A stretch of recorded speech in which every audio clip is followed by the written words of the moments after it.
Where's this thing do this? Hmm? What? Where's this do On this? my record. Just open it there? Understand.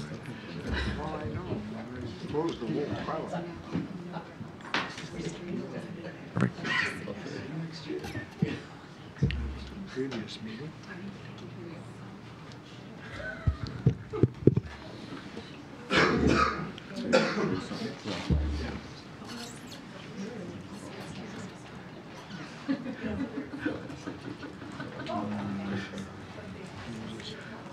Put you away? Safari. Eh? It's the only one we need here. All right, folks, we're going to call our council meeting to order at 6 p.m. And ask for an adoption of the minutes, please, from our last meeting. Resolved that the minutes of the regular meeting of council held at City Hall on Monday, March 11th, 2019 be adopted as circulated. Moved by Councillor Meyer, seconded by Councillor Draycott. Any comments or questions, additions, anything from anyone? All those in favor? And that's carried.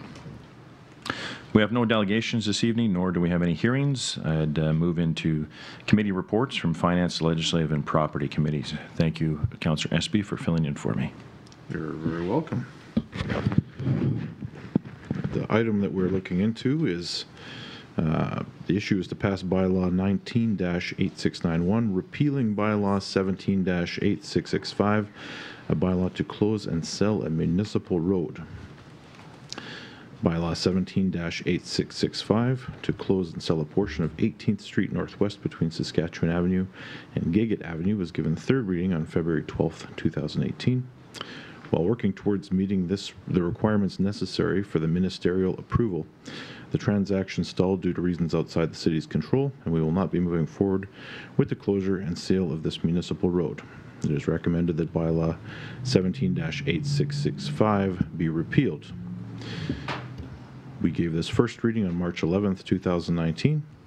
It is the administrative recommendation that bylaw 19-8691, being a bylaw to repeal bylaw 17-8665, be given second reading, and I so move. Moved by Councillor Espy, seconded by Councillor Knox. Any comments or questions? All those in favor? And that's carried. And that bylaw 19-8691 be given third reading, finally passed, signed, and sealed. Moved by Councillor Espy, seconded by Councillor Knox. All those in favor? And that's carried. Yeah. Yep. Okay, and that concludes your report. That concludes my report. Thank you. City Planning and Economic Development Committee. Councillor Meyer. Thank you, Your Worship. The City Planning and Economic Development Committee has nothing to report at this time, but we do have some further new business. Thank you. Community Services Committee. Councillor Draycott. Thank you. We did hear last committee meeting from the PCRC on the Coalition of Manitoba Neighbourhood Renewal Corporations 2018. So that presentation was received by council, I do believe. If there are any questions, then I cannot answer anything because I was not here last council meeting, but please let me know. And then we did also have a report from our youth counselor as well. I do apologize for missing your previous report. Do you have any updates for us on how you're doing for your goals for this quarter, as we're almost done the quarter? Right now there are no updates, but I'll let you know as soon as there are any. Okay, perfect. Thank you. And that does conclude my report this evening. Thank you, Councillor Draycott. Waterworks Committee. Councillor Wall. Waterworks Committee has no report this evening, Your Worship. Thank you. Transportation. Councillor Espy. Thank you, Your Worship. The issue here is... Your Worship, I would just like to remove myself from this portion. Thank you.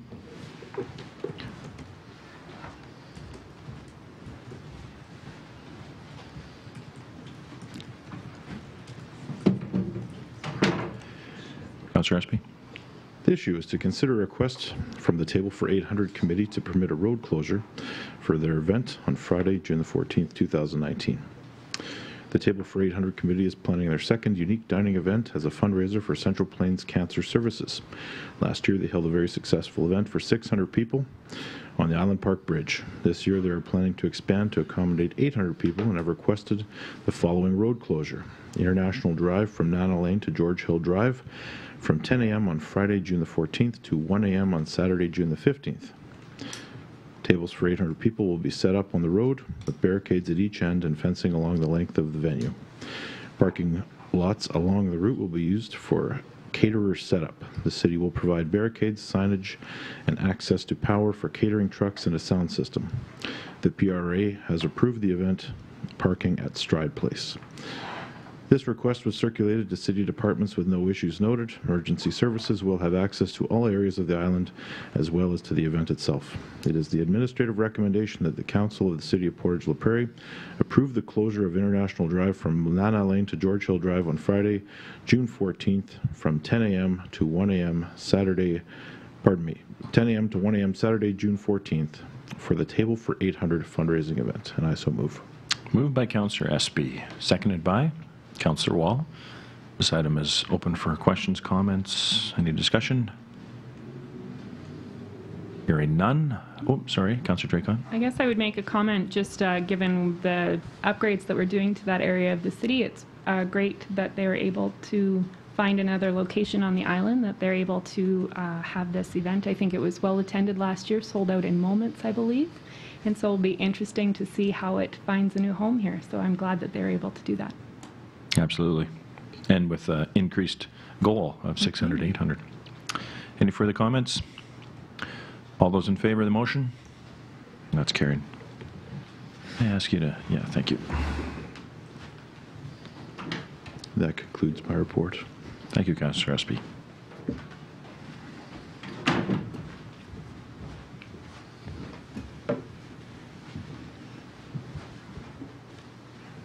Welcome back, Councillor Knox, and we're right into your report.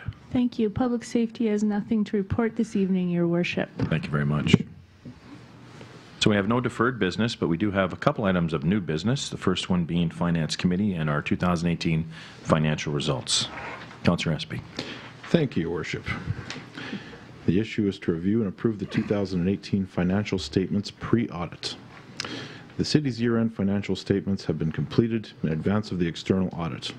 Our external auditors will complete their field audit in early April and will provide an audited financial statement for City Council approval prior to June 30th. In general, 2018 has been a good year financially for the city. The general and utility funds both have year-end surpluses, slightly over $400,000 for the general fund, net of reserved fund interest, and $1.3 million for the city for the utility fund. Although this will be subject to year-end auditor adjustments and consolidation with the city's related parties as usual. The city's finance department continues to use a team approach to meet and review individually with all directors, managers, and supervisors responsible for financial results in their own areas to determine any variances or significant budget gaps. Noted variances to the 2018 budget are highlighted on the Statement of Operations for the general and utility funds. Details are: the General Fund, the Indigenous Council. Funding for this initiative was fully provided for the federal government and was implemented after the 2018 budget was finalized. Finance. The net positive variance is primarily due to interest earned on our reserve account balances, property tax penalties, and an insurance cost rebate for the prior year due to lower claims. Parking meters and bylaw. The shortfall in this area is partially offset by net revenue of $10,000 in animal control. The city's parking ticket revenue has declined in 2018, and we are in the process of implementing corrective measures in 2019 to resolve this issue go forward. RCMP. This positive variance from lower contract service costs in quarter 2 through 4 mainly resulted from a $104,000 rebate to the city in July of 19 for 2018 excess charges, lower staffing costs due to vacancies, and a national change made by the RCMP billing unit to average billings during the year and adjust to the actual costs in the following year. Heritage Square facilities. There will be a delay in finalizing the lease for the amalgamated Gillespie PDAC Inc. entity and increased building repairs for the facility, which primarily caused the $39,000 shortfall to budget in this area. Various operations departments. There was a realignment of salaries within these departments completed in 2018, and after the budget was finalized, due to the retirement of our manager of parks and moving our manager of public works into a wider oversight role of department managers, resulting in a net reduction on staffing costs in these collective departments. Road construction. This department's budget variance is due to the cancellation of the province's road and bridges grant funding, which was included in the 2018 budget. Solid waste. The $87,000 positive variance for the year is mainly due to favorable renewal of our contracts for solid waste and recycling. Pest control. Reduced operating costs as widespread city mosquito spraying was not needed, resulting in favorable budget variance of $67,000. Forestry. Lower costs of equipment rental to administer this program in 2018 resulted in a net cost of $39,000 lower than budget.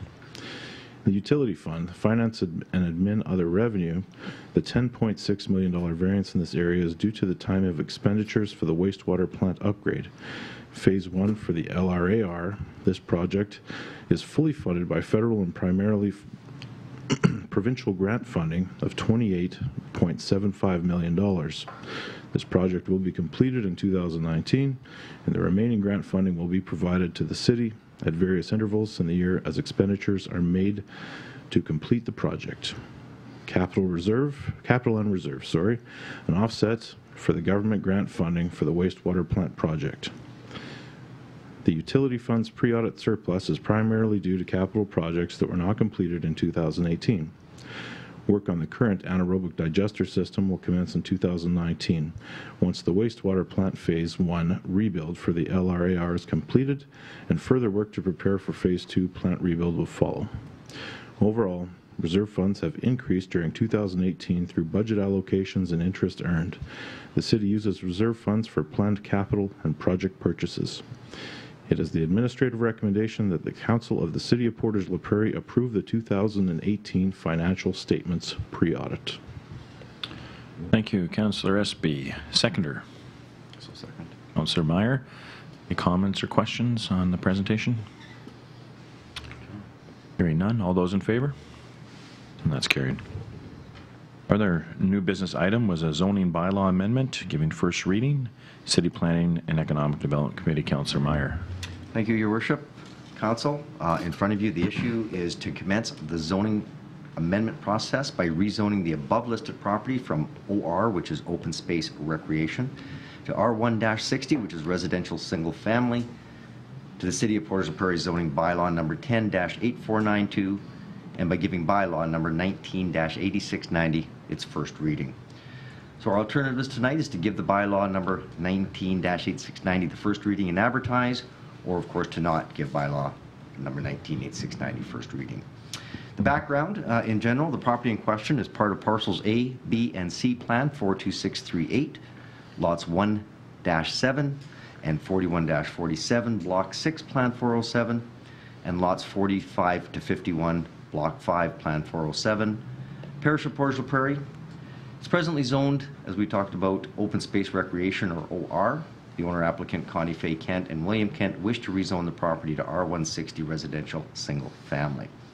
You can see the Portage la Prairie development plan that follows down for your information. So once, or if we do choose to do first reading, this application will be circulated to the province for review and comment after first reading. So the recommendation, and I so move, is that the Council of the City of Portage la Prairie give bylaw number 19-8690 first reading and provide public notices as defined in section 168 of the Planning Act. Moved by Councillor Meyer, seconded by Councillor Draycott. Any comments, questions? Councillor Draycott. Are there any infrastructure requirements in order to change this from open recreation to single family?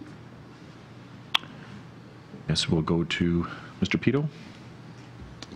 I would refer your question, through your worship, I'd refer the question to our acting Director of Operations regarding that matter.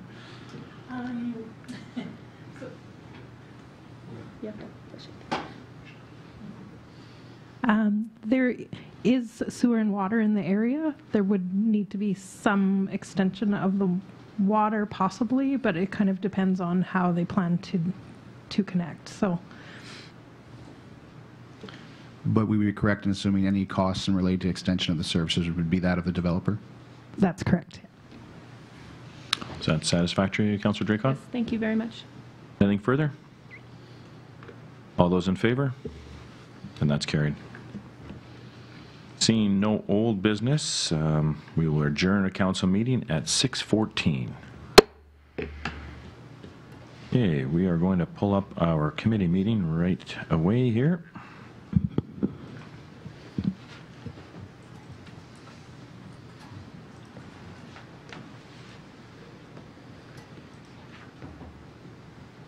And first up, Finance, Legislative, and Property.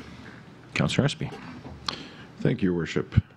The Finance, Legislative, and Properties Committee has nothing to report. Thank you. City Planning and Economic Development, Councillor Meyer. Thank you, Your Worship. You all know I really like to start talking about the building permits combined. For your information, Council, the February 2019 building report, which is combined. I just want to point out that permits for year-to-date 2019 over year-to-date 2018, there's an increase of almost $4 million, which of course would reflect the new industrial permits that we've had. So that's the biggest change. It's really nice to see that. So is there any questions? Nope, you can continue. It doesn't look like we have any. Okay. So I will move on with the Meehan Estate subdivision. And for your information there, the issue is consideration of the application to subdivide Lot 1, Plan 52727 into 4 lots for multi-dwelling lots. That is for your information. The site map's there and the zoomed out site map as well. Now I'll have to beg your forgiveness. Do I go through the report to committee? If you want to present to committee, if the rest of council has any questions as it relates to this report that will be coming to council, now would be the time to address any of those questions, concerns that you have with either item up on this councillor's report. So I'll back the bus up real quick to the report to committee as to alternatives we have in relationship to the application to subdivide Lot 1, Plan 52727 into 4 lots for multi-dwelling lots. The alternatives, of course, we have the opportunity to approve the application, to amend the proposed plan of subdivision, or to deny the application. I'll read the background real quick. The applicant proposes to subdivide Lot 1, Plan 5272 in River Lot 92, 93, and 94, Parish of Portage la Prairie, into 4 equal lots of approximately 2,000 square meters. Lot 1 would be 0.47 acres, Lot 2 would be 0.4 acres, Lot 3 0.51 acres, and Lot 4 would be 0.54 acres. Each lot will contain a 12-unit life lease multifamily residential building. The lots are serviced with municipal services, including piped water, and are accessed via a municipal road. There's some comments there from some caveats. So it's the recommendation that the Council of the City of Portage la Prairie approve the subdivision. So, Councillor Meyer, in this committee meeting, we won't actually be moving. This will be brought forth. So it's really about the report and if council has any questions as it relates to it. Hearing none, does that conclude your committee report? It does. Thank you, Your Worship. Community Services Committee, Councillor Draycott. Thank you. Nothing to report for Community Services Committee this evening. Thank you. Some reports from our Waterworks Committee, Councillor Wall. Yes, Your Worship. First, the Water Pollution Control Facility 2018 Annual Report. It's a fairly detailed report. The bottom line is that the Water Pollution Control Facility was 95% in compliance with our license for the past year.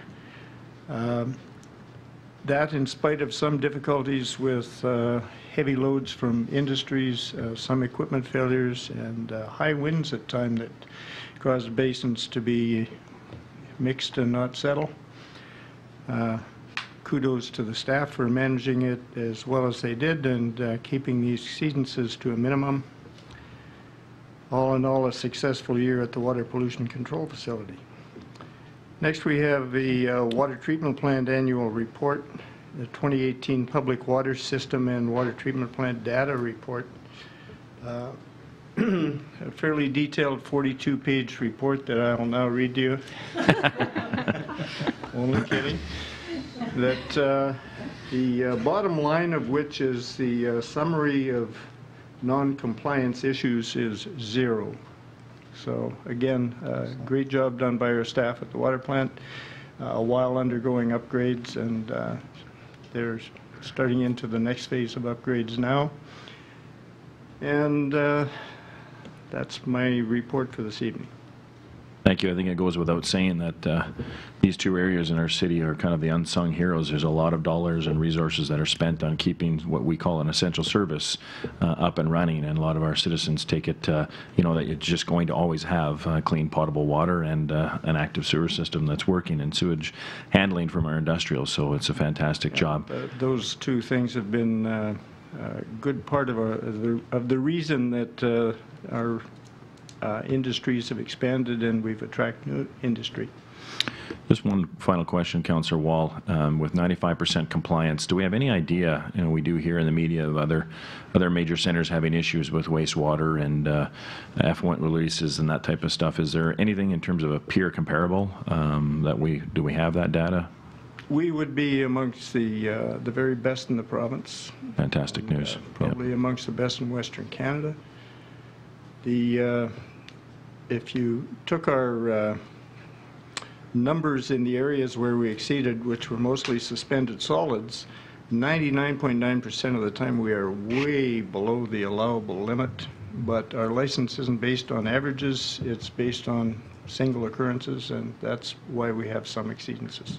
So even further, the testament of the great work depending on what they've had to deal with. So great news. Thank you. Transportation Committee. Thank you, Your Worship. The Transportation Committee has nothing to report. Thank you. And finally, Public Safety Committee, Councillor Wall. Or Knox. I'm looking right at you and saying Wall. Sorry, Councillor Knox. Thank you, Your Worship. Nothing to report this evening. Councillor Wall is the second on your committee. Maybe, you know, just got used to talking to Councillor Wall. If there's nothing else for committee meeting, I will call this meeting to an adjournment at 6:21. Thank you. Councillor Knox, we do need names.